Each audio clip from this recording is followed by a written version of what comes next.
I'm Whit Prouty. I'm part of the Martin Iden team. Unfortunately, Martin is not joining us today. He is on the road, though, so big shout out to him. They're joining the March on Washington tomorrow, Friday, August 27th, which recognizes the 57th anniversary of Dr. Martin Luther King's speech, "I Have a Dream." So big shout out to Martin and family on the road. And today, I'm fortunate to have a good friend of mine, Dougal Murray, the CEO of Racing Green Group, and we're going to talk about flipping homes in LA. So I think this ought to be a pretty good topic, and I think we'll get a lot of hits on this afterwards. So welcome, Dougal. Good morning. Good morning. Tell us just a little bit about yourself and your company, and then we'll get into some more questions about flipping in LA. Sure. So I came to LA in about 2010. I used to, but prior to that, I was working in investment banking in the London markets, and I left in 2007 to just take a 3-month break to go and do a bit of backpacking around Southeast Asia. At which point, the US economy collapsed, triggered the London market collapse, and 3 months ended up turning into 3 years. At which point, after 3 years, my parents said, "Look, you got to come back and do something instead of bumming around on beaches in Thailand and India." So on the way back, I came through LA and met my best buddy from school, Jonathan Ward, who is now my business partner. And it was a really interesting time in LA because around 2010, the market was starting to come back up. There was a ton of foreclosure, like an absolute ton, and just stuff just going dirt cheap. And I was really enamored with LA as a market, just because it was so different from the London market, which is where I'd grown up, and the fact that you guys just have so much space here. So I bought a property in Van Nuys, which is down in the valley. People that don't know LA, you basically have the west side, Beverly Hills, and you have the Mulholland Hills, which runs across the middle, and then you have the valley on the other side. So I think we paid $425,000 for that property, and that came with the previous owner, who was living in an RV with her pit bulls, selling methamphetamine to all the local gangbangers in the area. So we dealt with that pretty quick, flipped the house. It took about 12 months to flip it. We sold it for, I think, about $950,000, at which point we thought, it's all right. Let's do another one. So we did another one. That's definitely all right. It wasn't too bad. I think we put about $250,000, $300,000 into that. So it's a nice little return on our money because we're just following the market. The market was coming back up. Did another one, at which point where I met you. I think you sold me the second house we did, which is on Ledge Avenue in Toluca Lake. We met in 2013. Right. So So I came in 2010. I think I must have bought the first house in 2011. We sold in 2012, and then with 2013 I met you. And I did my second one. I think we bought that for maybe $825 something, $730. Was it $720? You bought it for like $500,000. It was nothing. Yeah. And it was a teardown. It was cheap. It was a teardown for sure. You were really buying land. And we flipped that. That took a little over 12 months, and we sold that for a little over $1 million. $1 million. $1.2 million is what I recall. Yeah, $1 million, $1.2 million. At which point, Jonathan, who was my best friend from school, who'd come out here initially to meet, joined me, because Jonathan was basically working in sort of effectively home services, kind of a glorified handyman, but he was basically doing, he's a very good looking guy, Jonathan, and he was basically doing all these ultra wealthy celebrity homes across the Hollywood Hills. So he had this client base, which was really just, top notch. And he said to me, "Look, I've got a client who's bought this house in the Palisades. They want us to remodel their home." And we went in, thinking it was going to be a $300,000, $400,000 contract. One thing led to another. It ended up being a $1.5 million remodel for basically the top two producers in LA. I mean, these guys, they make the biggest films in LA. Yeah. And once we'd done that, of course, we were basically pre-qualified because then, you know. So that's your Hollywood story. That was the first Hollywood story, yeah. But I'm going to redirect. So tell us your company. I'm going to go back to some more like basic questions and then pull you through, because we're getting a good idea of you. But rather than just take the narrative through your story, let's pepper it with some questions to begin with. So obviously from the UK, great accent. Americans love a British accent. Right. It's done favors, yeah. So, but why choose Los Angeles over the UK? Right. So I was flipping houses in London, and it's similar in some respects, and it's a premium market. You know, London, New York, LA, they are relatively recession-proof. But you know, when we came to LA, we just fell in love with it. You know, California is a great place to be. You've got the beaches, you've got the mountains, you've got the desert. I mean, it's all here, you know, within a couple of hours.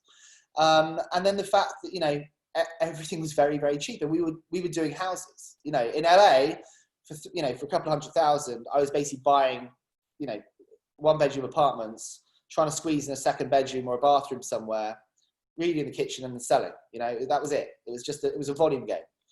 Over here, it was a little bit different because you could actually create basically whatever you want. You know, if you've been to LA, you drive around and there's houses of every different style and shape and color. And that was very attractive to me. So we came out here and, you know, let us be a bit more creative. And we also saw potential. You know, I got told when I left, I said, why are you going to LA? It's not the market to be in. I said, you're wrong. You know, California is the 5th biggest economy in the world. Right? Just California. The state of California. The state of California is the 5th biggest economy in the world. And so, you know, and I just saw you come to LA and everything was flat because you have this huge, you know, we have mountains. You have mountains, but in the basin, everything was flat. Everything was like, you know, 1 story, maybe 2 story, you know, and it's full now. So it's only going to go one way. It's going to go up. We have vertical, we have valleys and built out neighborhoods. So now actually you can go in, you can infill. Yeah. And take advantage too of properties that aren't built out as much as they actually could be. Right, and that's what we saw, you know. And I love, you know, California architecture is fantastic. You know, you've got all these crafts, you've got craftsmen, you've got California modern. I love the old Spanish stuff. You know, we did everything. And when we first started, that's really what we focused on. We focused on a lot of these real architectural homes. You know, doing the craftsman's, doing the old Spanish, and really. That actually, you know, I was not a builder, I was a banker. But I came in and we worked on these authentic homes and really honed our craft in terms of like understanding the architecture of that, you know. Whereas now, you know, everything we do is just very big and very modern. Right, we'll get into like what you're building right now in a little bit. Talk to us about a little bit about what you're seeing in the housing market post-COVID.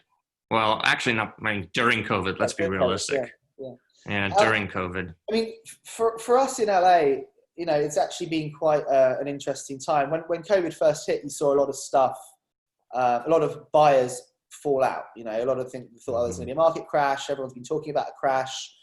We've got the election coming up in November, so everyone was very angsty. But actually, you know, what we saw was actually a lot of houses still closing because it sort of cut the wheat from the chaff, and people that were serious were closing on homes. What I'm seeing now is there's you know, everyone, again, there's a lot of people saying different things. You know, I'm hearing, there's not a lot of inventory. Well, actually, when I look out there is a lot of inventory. But what there isn't a lot of inventory, and that is good quality, well laid out new homes. There's a lot of crap out there, and there's a lot of people out there now who have an inflated idea of what their house is worth.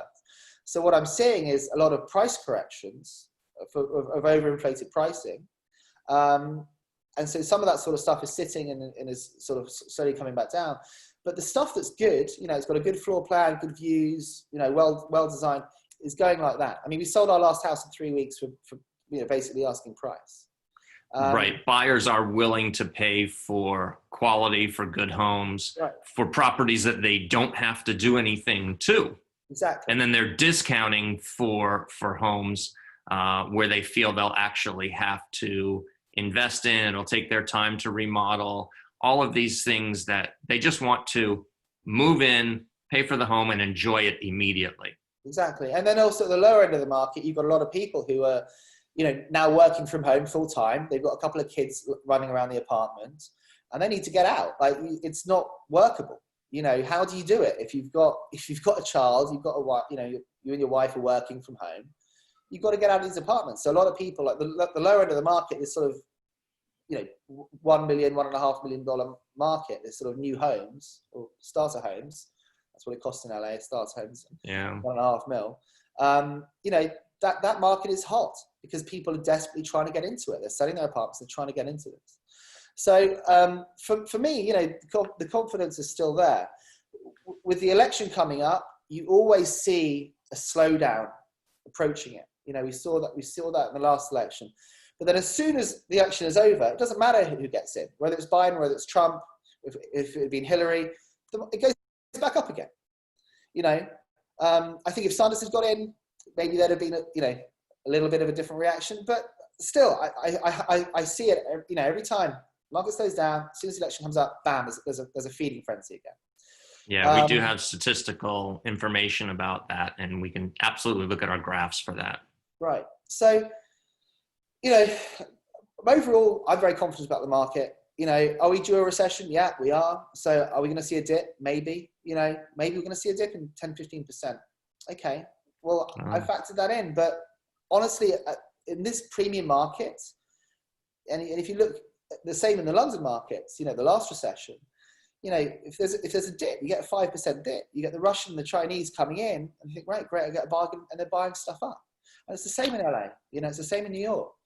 We're fortunate in, and you mentioned an interesting aspect about Los Angeles is that depending on what happens in the US market, that's when our location tends to pull in foreigners who recognize value and then reinvest when Americans aren't investing in it. And it actually then helps bolster our local economy as well, too. Yeah. That's fantastic. So when you're purchasing a property, what are some of the key aspects that you're looking for when you purchase a property? People definitely want to know that. Yeah. So, we operate in the luxury end of the market. Our typical sales price is between 4 and 10 mil. Yeah, you've come a little ways since we met in 2013. You're you've gone up a bit. The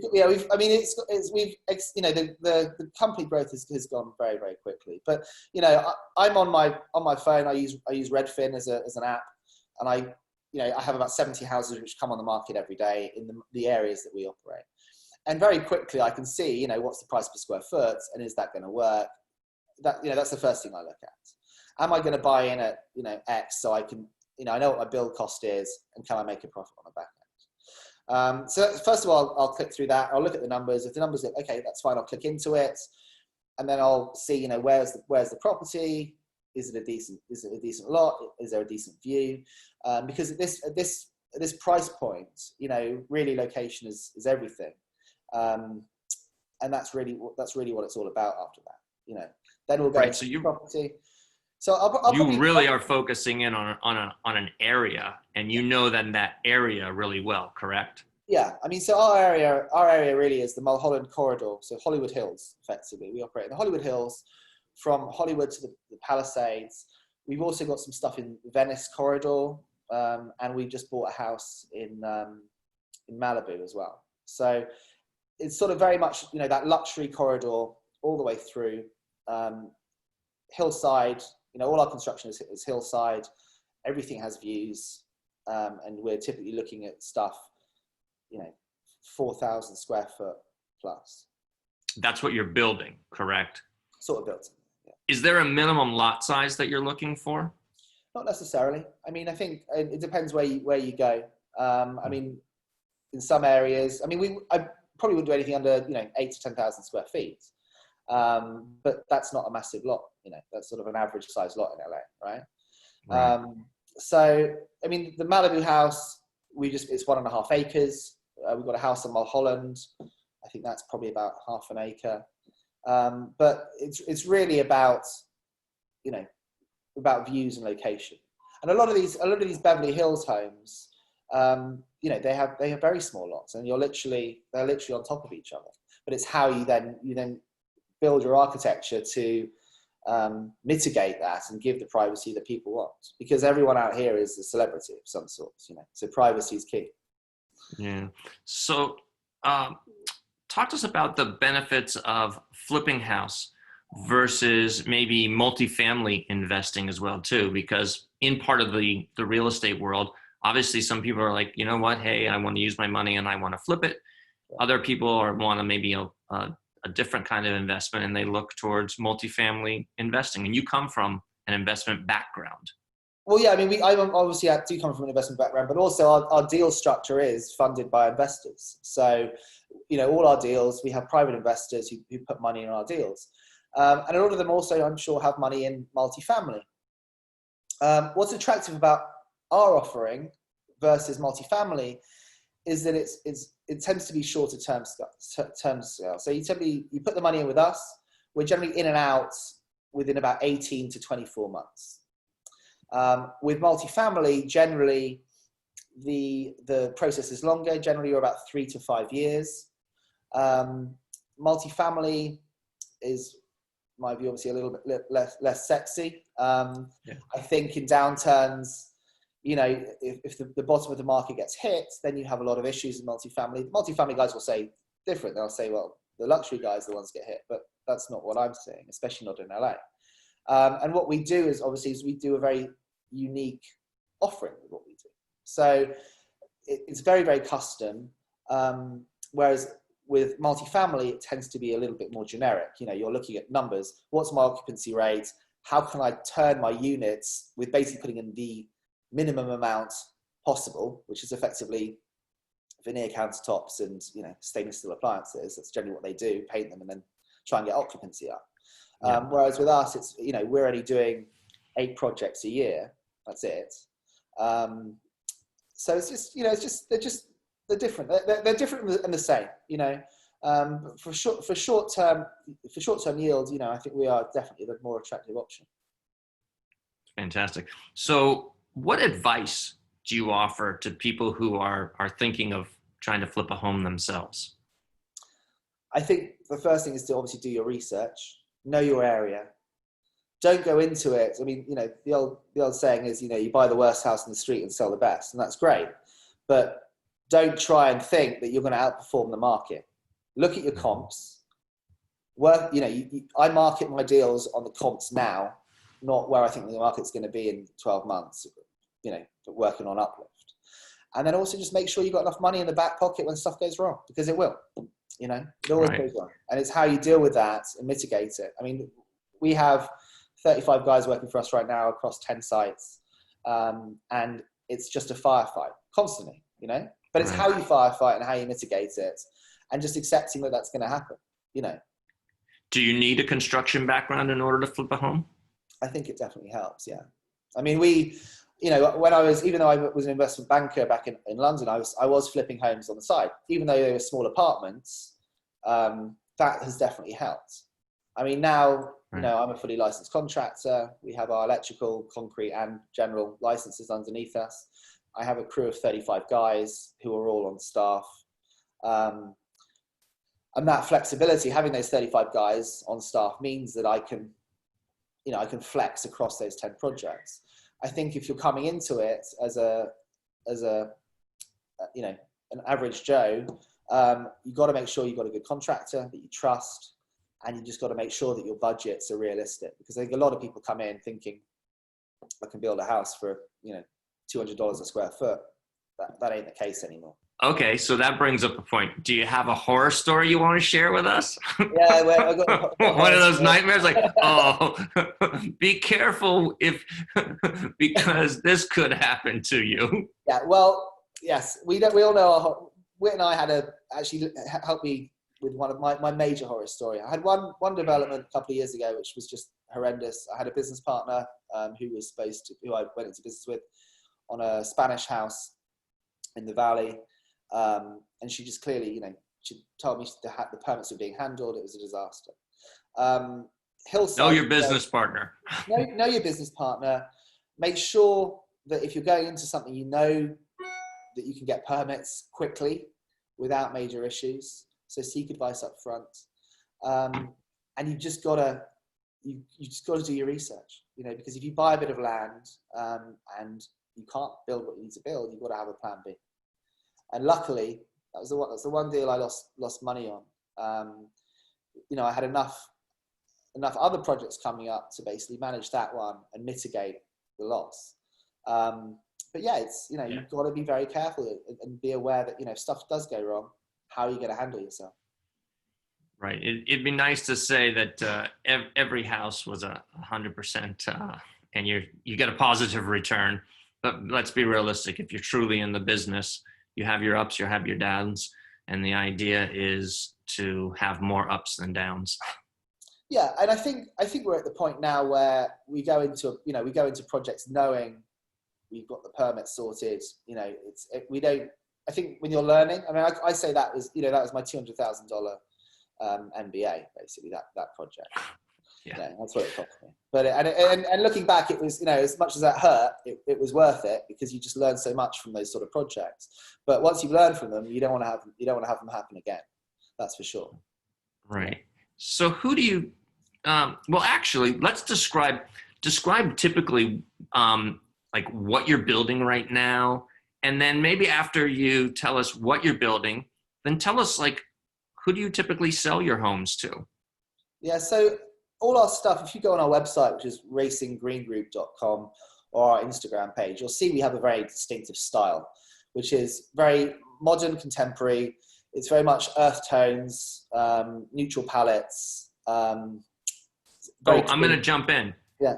How much of the design factor do you hire a designer? Do you go by what they say? How much is your aesthetic involved in the creation of these homes? At this point, it's all in-house. So Racing Green design, it's a Racing Green product that we design and sell. We obviously subcontract the drafting. We have the engineers; they're subcontracted out, but everything else is in-house. And we have. So this is a Dougal and John design aesthetic. Exactly. Yeah. And it's done as well. We had our projects featured in Architectural Digest twice. California Home, we've had our projects featured there as well. So we're doing all right in terms of the design. But yeah, everything we do now is very much modern, contemporary, Hollywood Hills stuff. Typically, we're between 4,000 to 8,000 square foot, and we tend to sell a lot to producers, directors. Slightly more elevated aesthetic. So we don't do bling. That's not really our thing. There are developers out there that do that. But it's very much more a mature, elevated taste. Reserved, but modern and clean. But that doesn't, we also have a lot of young guys. I mean, the market in the last few years, you're seeing a lot of these TikTok stars, YouTube stars come up, they're buying these $7-8 million homes. We just did James Charles, he's a young YouTuber. I think he just turned 21. We just did all his hardscaping for his new home. Project managed the interior reno on that. That's about to be featured in Architectural Digest. Okay, so can you, share some of these Hollywood stories if you can? He's really the only one I think we can actually talk about because he is very much about self-publication. I think everyone else we have NDA contracts covering those. But it's needless to say, it's a lot of the high-end producers, directors, a lot of music guys in LA. And then, as I said, we're starting to see more and more of the younger TikTokers and Gen Z. You sold that first flip house that you and I, where we met on, you sold to a guy in the music business. Very well known dubstep DJ. Yeah. Very cool stuff. Very Hey, cool stuff. everyone's famous, right? Ah, Who wants to be? I think everyone in LA thinks that they are, or by association. But anyway, so It's what do you been quite think fun. are? It's been fun. I've met some pretty cool people. You know. Yeah. So what are some of the alternatives to people who want to invest in luxury real estate markets with maybe without getting their hands dirty? Well, I mean, there's a lot of multifamily offerings out there, big corporations that you can invest in. And you can invest with us as well. We have a project by project deal. So you can put in a minimum of 100 grand into our projects. We have offerings which tend to deliver IRRs of about 30%. There's also, other partnerships. You can partner with contractors, grassroots guys like that. And then obviously REITs, real estate investment trusts. So there is stuff out there. You've also seen the rise of people like Fundrise, which are these online platforms which take, people in similar situations where you put our projects on their websites and effectively crowdsource funding for those projects. But I don't think the returns on that are as good as, well, I mean, they're not, because Fundrise obviously take a cut of, by acting as the middleman. So if you wanted to flip a home, but you needed to raise some investment capital and stuff like that, what are your suggestions as far as like maybe trying to meet other investors? Yeah, I mean, there's a lot of meetup groups out there to meet similar like-minded people. I think, friends and family is always the first place to go. If you can get a couple of buddies together and pool your resources. But when you do that, you've got to make sure that they're on the same wavelength as you, to understand everyone's role up front. Right. I would imagine that that's really important as far as making sure that any agreements are really spelled out on paper, in writing, right. And with the vagaries as little as possible. Yeah, absolutely. Anything else that you want to tell us about as far as flipping, or anything else that we should be aware of? Because quite frankly, they have these television shows on TV. HGTV has made a network very successful with these flipping shows, and it looks so easy, doesn't it? Except for the drama that, of course, they have to supply in each episode. But then it gets worked out magically, and everybody ends up happy ever after. Yeah, I think HGTV has a lot to answer for.